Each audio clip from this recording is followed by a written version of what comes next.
Hello दोस्तों, स्वागत है आपका आईएएस पॉइंट के यूट्यूब चैनल पे। तो हम लोग क्या पढ़ रहे थे? एनसीईआरटी का चैप्टर 2 क्लास 10th की ना। तो इसमें हम लोगों ने कहाँ तक पढ़ा हुआ था? यहाँ वहाँ तक हम लोगों ने पढ़ा रहल। अब आज हम सब कहाँ से पढ़ब? क्या आप जानते हैं? हम लोगन यहीं से आज जो है पढ़ने की जो है प्रक्रिया को जारी करेंगे। तो आज हम लोग देखेंगे, क्या आप जानते हैं? सबसे पहले तो जानना जरूरी है। क्या जानते हो? बहुत कुछ जानते हो। दुनिया में तो बहुत कुछ चल रहा, तो जानना भी तो बहुत कुछ है। फिलहाल हम लोग किताबों पे नजर डालते हैं, जानना तो बहुत कुछ है। अभी जानने सीखने की प्रक्रिया तो पूरी जिंदगी चलती रहेगी। तो देखते हैं, क्या आप जानते हैं कि भारत में आधे से अधिक प्राकृतिक वन लगभग खत्म हो चुके हैं? वाह, सोचो जरा, मतलब सोचो एक मिनट कि प्राकृतिक वन जो थे वो आधे से ज्यादा खत्म हो चुके हैं। 1/3 जलमग्न भूम सूख चुकी है। 70% धरातली जल क्षेत्र प्रदूषित हैं। 40% मैंग्रोव क्षेत्र लुप्त हो चुके हैं। जंगली जानवरों का शिकार और व्यापार वाणिज्य की दृष्टि से कीमती पेड़ पौधे की कटाई के कारण हजारों वनस्पति और वन्य जीव जातियां लुप्त होने के कगार पे पहुंच गई हैं। सोचो,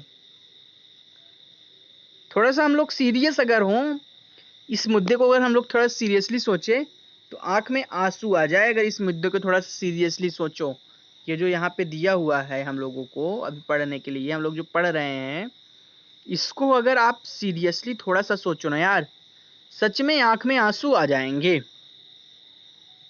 अगर आप प्रकृति को लेकर थोड़ा सा चिंतित रहते हो तो।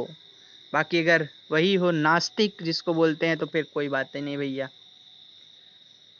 वन और वन्य जीव का विनाश मात्र जीव विज्ञान का विषय ही नहीं।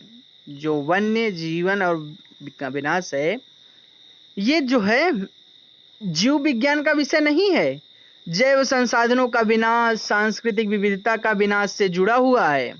ये जो है ना, जैव विविधताओं का विनाश, सांस्कृतिक विविधताओं का विनाश, इन सब से जुड़ा हुआ है। जैव विनाश के कारण कई मूल जातियां और वनों पर आधारित समुदाय निर्धन होते जा रहे हैं और आर्थिक रूप से हंसिए पर पहुंच गए हैं। यह समुदाय खाने पीने, औषधि, सांस्कृतिक, आध्यात्म इत्यादि के लिए वनों और वन्य जीवों पर निर्भर, जो वन और वन्य जीव है, इन सभी पर निर्भर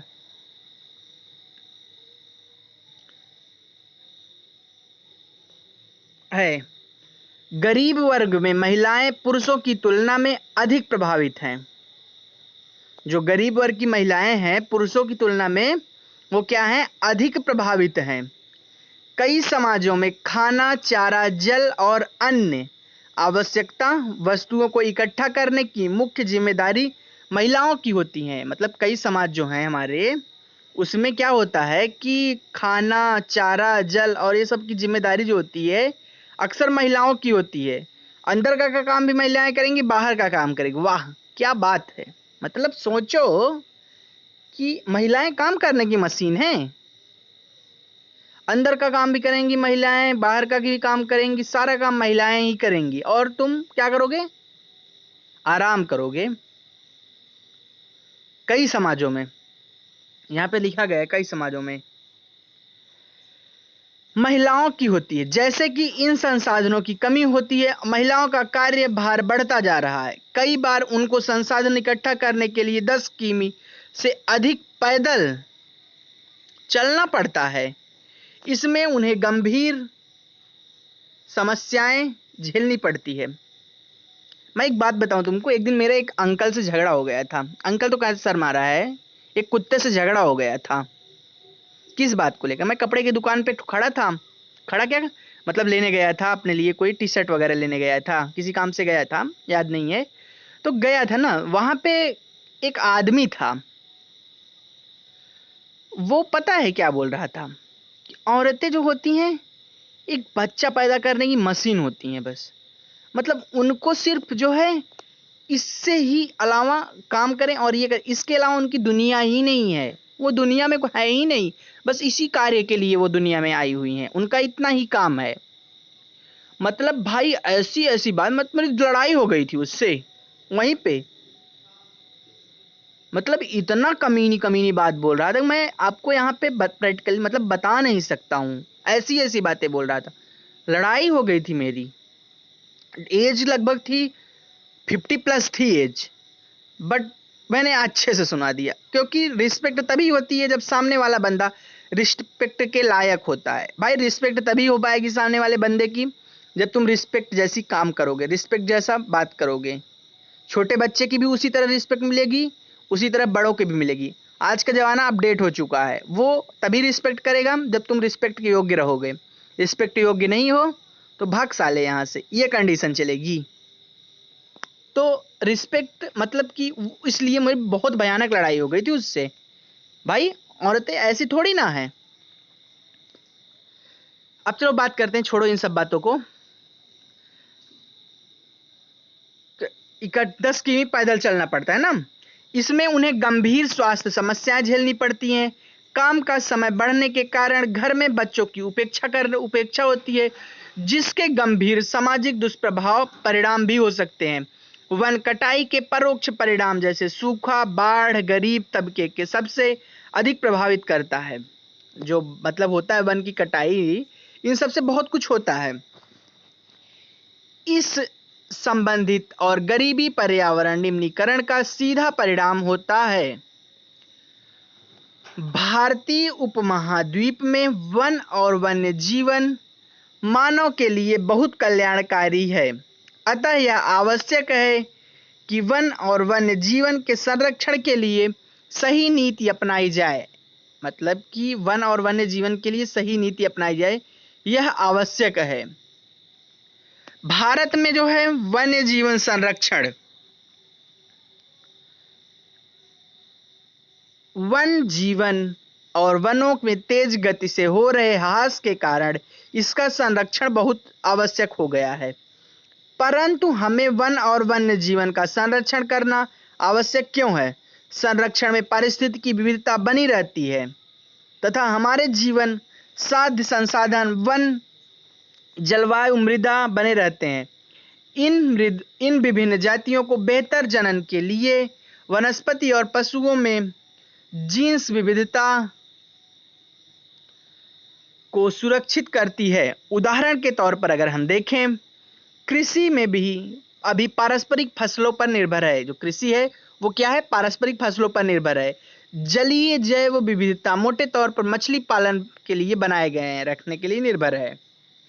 अब बात करें अगर हम 1960 और 1970 के दशकों के दौरान पर्यावरण संरक्षण ने राष्ट्रीय वन्य जीवन सुरक्षा कार्यक्रम पर पुरजोर मांग की। 1960 से 1970 के दशक में राष्ट्रीय मतलब वनों की सुरक्षा के लिए बहुत मांग की गई। भारतीय वन्य जीवन अधिनियम 1972 में लागू किया गया। जब इसकी मांग बढ़ी तो भारतीय वन्य जीवन रक्षण अधिनियम 1972 जो है लागू किया, जिसमें वन्य जीवों को आवास रक्षण के अनेक प्रावधान थे। सारे भारत में रक्षित जातियों की सूची को प्रकाशित की गई। इस कार्यक्रम के तहत बची गई संकटग्रस्त जातियों के दबाव का शिकार प्रतिबंधन और वन्य आवासों के कानून रक्षण का जंगली जीवों के रोक लगाने आदि के जो है प्रबल जोर दिया गया। पश्चात केंद्र सरकार व कई राज्य सरकारों ने राष्ट्रीय उद्यान और वन्य जीवन पशु विहार स्थापित किए, जिसके बारे में आप पहले ही पढ़ चुके हैं। मैंने बताया हुआ इसके बारे में आपको, राष्ट्रीय उद्यान वगैरह के बारे में आपको बहुत अच्छी तरह से बताया हुआ। केंद्रीय सरकार ने कई परियोजनाओं का भी घोषणा की, जिसका उद्देश्य गंभीर खतरों से पड़े कुछ विशेष वन प्राणियों की रक्षा प्रदान करना था। इन प्राणियों में बाघ, एक सींग वाला गैंडा, कश्मीरी हिरण अथवा हुंगल, 3 प्रकार के मगरमच्छ, स्वच्छ जल मगरमच्छ, लवणीय जल मगरमच्छ और घड़ियाल, एशियाई शेर और अन्य प्राणी शामिल हैं। कुछ समय पहले भारतीय हाथी कला हिरण, चिंकारा, भारती, गोंडवाना और हिम तेंदुआ आदि के शिकार और व्यापार का संपूर्ण अथवा आंशिक प्रबंधन लगातार कानून का रक्षण दिया है। ठीक है, तो अब बाघ परियोजना के बारे में दिया, जिसके बारे में हम लोग दोस्तों कल डिस्कस करेंगे। बाघ परियोजना के बारे में हम लोग बहुत अच्छी तरह से कल डिस्कस करने वाले हैं। ठीक है, तो बस आज के लिए इतना ही, मिलते हैं कल आपसे नेक्स्ट वीडियो में। Bye bye and take care.